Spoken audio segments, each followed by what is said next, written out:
Good evening, Hawks fans, and welcome back to the Atlanta Sports District. I'm your host, Russell Spence, bringing you episode 11, directly after a loss to the Toronto Raptors, 109-97.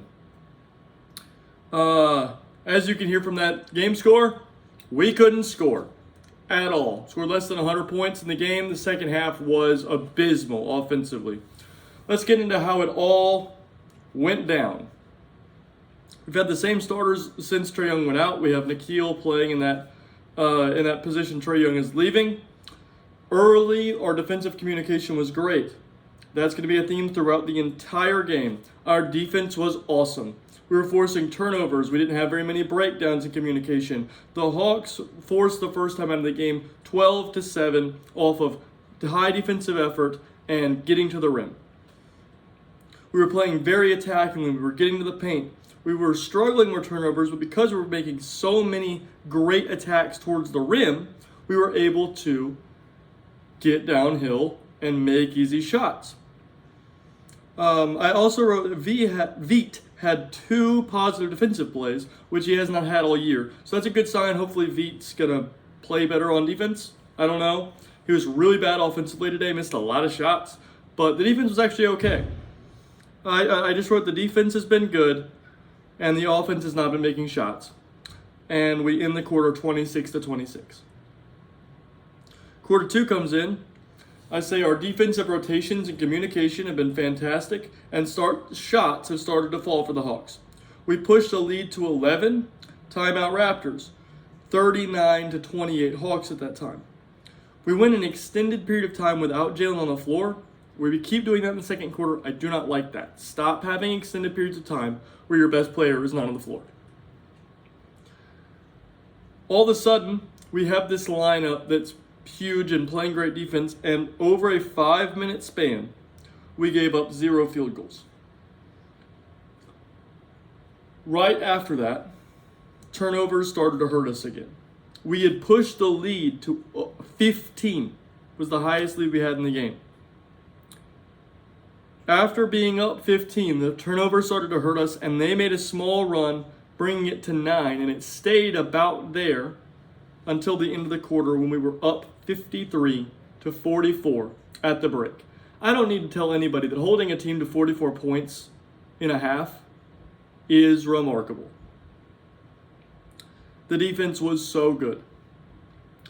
In the third quarter, we just started not finishing our good looks. We would get a good look and we wouldn't finish. We were missing easy shots. The Raptors all of a sudden cut the lead to 3. When you miss an easy shot, a lot of time that leads to a rebound. And then that rebound leads to a run out. And that run out leads to easy points for the opponent that they don't miss. There's a famous old saying by John Wooden. He said, a missed opportunity on one end is a 3 or a dunk on the other. That is what bit the Hawks in the hind end the whole night. We would miss an easy layup or an easy tip put back, and then they would get the board, chuck it up the court, dunk. Chuck it up the court, layup. Chuck it up the court, wide open 3. And they made them. So they cut the lead to 3, and we call a timeout. At that point, I say the defense has been truly great in this game. It's been so insanely good, but the lineups can't make shots. We are able to salvage our lead at the end of the third quarter, but it had already reared its ugly head that we were going to be missing shots in this game. We end the third quarter up 77-73. The defense continues to be great in the fourth quarter. We have a long period of time where for some reason Keaton Wallace is in the game for a long period of time, which I understand. We didn't have Kennard tonight. We don't have Trae. He has to play. He's our substitutional guard. That makes sense. But what we don't need is really extended period of times with a very small, not very good offensive guard on the floor. I don't like that. In the fourth quarter, it was just really evident that they weren't honoring Jalen's shot. Jalen just needs to shoot the ball more. He could have had like a 35, 40-point game tonight. They could not stop him when he would attack. He just didn't attack a lot. And in a game where we're struggling to score, it would be helpful to have our best player have 30 points. That's usually pretty helpful. So we started really heavily struggling to score and eventually gave up the lead, 82 to 81 at the time. Then we continued not being able to make shots. They pushed their lead out to about 10. The offense was just really, really struggling, and then the defense started to slow down because when you've had to play such locked-in defense for the whole game and you're not making any shots and there's basically no reward to the defense you've been playing, you start losing a little bit of interest. And you saw some of that. There were some defensive breakdowns. They stopped communicating, and the Raptors were able to extend that lead until they end up winning 109 to 97. Going to player by player, we'll start with Veit. He played 18 minutes, had no points, 4 rebounds, 2 assists. He missed a ton of shots. Let me find it here. He was 0 of 3 from 3, but it was a wide open threes. And he just missed all of them. Been really helpful to have those 9 points. But players miss shots. That happens. Keaton had 7 points, 3 rebounds, 3 assists, 2 steals, and a block. Honestly, played pretty well. I just don't think when you're trying to lean into the defense, playing a really extended amount of time with a small guard on the floor, just not very smart to me. Next, we'll talk about Mo Gay. Mo, again, has been playing so insanely well on defense. Tonight, he struggled with his shot, but it didn't affect actually how he was playing. Because he's more of a defensive player, it's more important for him to be amazing on defense, and he was. He had one defensive lapse that I don't know if it was that Naw didn't communicate or he didn't communicate. It was in the fourth quarter, and it kind of was a dagger play, and it got him pulled. And so I'm hoping that they continue to play Mo as much as they have been, because quite honestly, one defensive lapse in an entire game, that's going to happen. But the ceiling that he puts on our defense is really, really high. Next, we'll talk about Onyeka. Onyeka played 26 minutes. He had 7 points and 11 rebounds, a steal. He has been struggling from the field. He's missing a lot of those little push shots he usually makes, and his three-pointer did not fall tonight. He was 2 of 12 from the field. He shot 16%, same thing most shot. Just a little bit of a rough shooting night from him. Next, we'll move on to Kristaps Porzingis. He had 17 points, 7 rebounds, 3 assists, and 4 blocks. He blocked a bunch of three-point shots, which is rare in the NBA to see a three-pointer blocked. But Kristaps was 4 of 16 and scored 17 points. That's some rough efficiency. Would have loved to see him be able to hit more of these open looks he got, and sometimes that's going to happen. Sometimes you just miss the open shots you get. But some of these, I think, are rushed looks. He's taking these like bombing three-pointers that you would see him take in Boston, and he is not making them a lot. He has not made one yet, I don't think, all year. I would like to see him maybe slow down the release of the ball. It just looks rushed. He doesn't have his feet under him. He's like flailing his feet. His feet go like do this weird like kick out thing. I do not like it. Doesn't look good. Doesn't look like his shots that go in. When his shot goes in, he's got a nice firm base. He's very even keel all up through his body. His arm remains straight, and he has a straight flick towards the basket. When that happens, that ball goes in because it's got great rotation and it's got great arc. But he's struggling with the base on those longer shots, and it's just a rush thing. Next we'll move to Zach. Zach had 16 points, 5 rebounds, 2 steals, and a block. Zach, he also struggled from the field. 6 of 16. Pretty rough. Moving on to Nikhil. Nikhil had 20 points. He had 2 rebounds, 3 assists, 3 turnovers. Nikhil is still really struggling to pass the ball. He has a couple of turnovers a game that are like forehead smacking. What are you doing? You threw it directly at that guy. Like Kenny Pickett seeing ghosts kind of pick that he just throws right at the defender. And I don't understand it. He's a good player. Other than that, he seems to read the floor pretty well most of the time. And then one possession, he'll just make a pass that literally looks like a middle schooler threw it. I really hope we can clean that up. I don't know if that's that he's not understanding the offense fully yet, and maybe that's a look he's not used to reading. That could be the case. I mean, I know Quinn Snyder's offense is really complex. Maybe that's what's going on. But every once in a while, he'll just make a play and you go, whoa, what is that? Nall was 2 of 10. Oh, wait. He was 7 of 14. Sorry. 50% from the field, 3 of 6 from 3. And so when I look at it, I say, he really didn't take many bad shots. He had one, like, I wouldn't have shot that.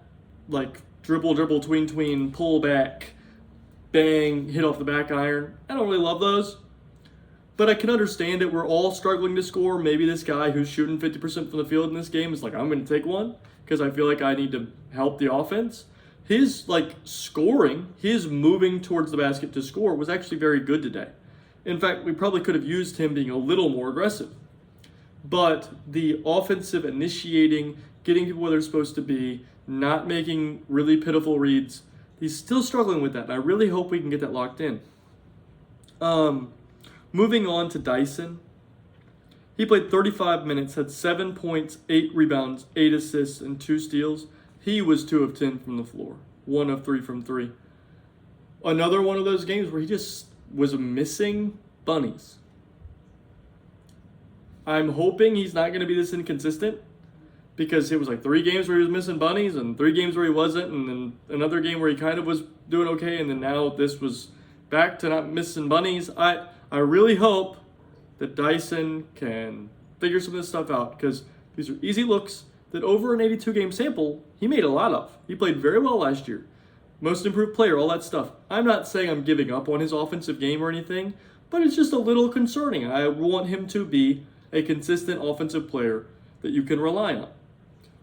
There have been many times in the NBA's annals of history where you can say this player was the best defensive player I've ever seen, but his offense was so bad it held the team back. Tony Allen, Nate McMillan, people like that where it's like you just had to take the bad with the good. And I hope that that's not a thing that we'll be saying about Dyson in the future. I hope that Dyson can get the offense in a place where you know it's going to be a positive as well as the huge glowing positive that the defense is. And Jalen. Jalen had 21 points, 7 rebounds, 4 assists, a steal, and 6 turnovers. He's struggling initiating some offense, but also a lot of the turnovers are coming when the defense is not honoring his shot. He will start to drive, and the defense knows he ain't shooting that, and I'm going to jump a passing lane. And he'll turn it over. Jalen has to shoot the ball more. If Jalen is open from 3, he needs to shoot it. No hesitation. Shoot the ball. If Jalen has a smaller man on him, he needs to attack him, looking for his shot. See, because if a defense is terrified of Jalen's shot, oh my goodness, if we don't do something, if we don't rotate, if we don't help, he's going to score right now. If he has that going on, then the kick is much more open. That's the thing about Trey. Defenses, you see the gravity in their eyes. They're watching him attack. You see them turn their head and look at it. And they move their body with their eyes. And they try to stop him from getting a little flip layup or a little floater off. And when they do, that's when he across to the corner and Zachary Bischoff stays wide open. Bang. We need Jalen to have that kind of gravity going downhill. If he can do that, then the passing will open. But it's not going to happen unless he is being active first, actively looking for his shot first, then being able to turn that part of his brain off and go passive once they force that. But don't just immediately think, I'm in a passive mindset because I'm initiating the offense. Well, no, you're not. You are still a scorer. Go score. And then if they stop you, then use your wonderful passing skills. Play active to passive. He only took 14 shots tonight. I would love to see Jalen Johnson averaging 20 shots or more while Trae Young's out, because he is our star. Stars take a lot of shots. It would have helped our offense a considerable amount if he would have been shooting the ball a little bit more. That being said, this was a freak night. We're going to make a lot of the looks that we're missing tonight as the season goes on. I'm still not terribly worried. Like I said, I want during this Trae Young injury time, I want us to understand how valuable these jumbo lineups are as a team, which we seem to be growing in the way that we comprehend how these work. I want us to continue to lean into those, even when Trae Young is back. And I want us to start to just grow the continuity. And it seems, especially defensively, that's growing. And so on nights where we shoot the ball better, we're going to win games. On nights where we shoot the ball like this, probably going to lose it, no matter who's playing. We have to shoot the ball better. I mean, looking at our team stats, we shot the ball 34% from the field. That's really bad. If you shoot the ball 34% from the field, you are probably going to lose. But it was not a deflating loss. The defense looked great. The overall play, I think, is going in a direction that is very beneficial. I love these defensive lineups. I want to continue to see them, especially once Trae Young is back. If you can put a lineup that can stop people like these lineups can stop people and let Trae create offense, that's a really great team. So, moving forward, let's hope that establishes itself. So the last thing I want to talk about is tonight was the opening game of our G League season. Yes, I am back. My G League fandom is here. So we got waxed. It was bad. We got beat 130-94. But that's because for some reason, I don't know why, Nico was in street clothes in Atlanta. I would love to see him with the Skyhawks. Don't know why that's not happening. Get him down there, let him play some minutes. Asa, I can kind of understand. We've got some injuries going on. He might get put in. One guy gets hurt. Asa's playing. So I can kind of understand why you're keeping him there, but I still would like to see Asa also in the G League so that they're getting minutes. Playing your rookie 0 minutes is not helping him grow. He needs time on the floor. But of the players who played, Jacob Toppin had 24 points, played well. His offense looked very good, as it usually does. Eli John Njai looked really good. Had 16 points, 5 rebounds, 2 assists, but overall was hounding defensively. He did have a little bit of a fouling problem, but he's young, and so I'm hoping that will correct itself over time. Kobe Johnson struggled on offense, but was awesome on defense. Had 4 steals, a block, but only had 4 points, 2 rebounds, and 3 assists. He also had a pretty considerable turnover number, which was 6. It was pretty rough on the offensive end, and so I'm hoping that he can continue to get better. Remember, in the player breakdown that I did at the beginning of the season, I said I want him to learn to be another point guard on the floor like Jalen did. I desperately need that. He needs to get better at dribbling the ball and not turning it over and running an offense. Moving to the last player who is a player that I would like to see something happen with.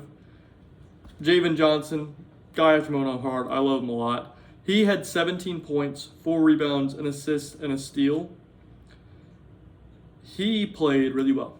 And weirdly enough, so because we didn't have Jurisic, we didn't have another point guard. We had Dwight Murray Jr., who we've had for years, but we were struggling to get the ball over half court. And Javen Johnson, who has never played point guard a day in his life, was playing backup point guard today. And playing wing when Dwight Murray Jr. was on the floor. And so it was very interesting to see. He actually did pretty well in the taking care of the ball, getting us into some actions. He didn't have many assists, but at the same time, he only had 2 turnovers in 27, 28 minutes. So I go, okay, he's playing point guard, only has 2 turnovers. He's at least getting us into action, and we're playing well through him. This was a really weird game to the point where, like, the Skyhawks had 31 turnovers. Maybe if you had your 6'9" Serbian point guard, who's supposed to be your starter, that would have been a little bit better. Still don't understand why he's not playing down there. But overall, I liked what I saw from the guys we needed to play well, which was Toppin, Njai, Javen Johnson, and then Kobe struggled on offense, but the defense was awesome. We had so many turnovers, though, that we gave up 130 points because I can't tell you how many times they just got a free turnover and a free dunk. If we can clean up the turnovers, I think we're going to have a pretty decent College Park team this year, but this was a rough opener. Usually, for the College Park games, I will have a separate video, but because it's the first game and it was such a blowout, I just thought I'd stick it here on the end.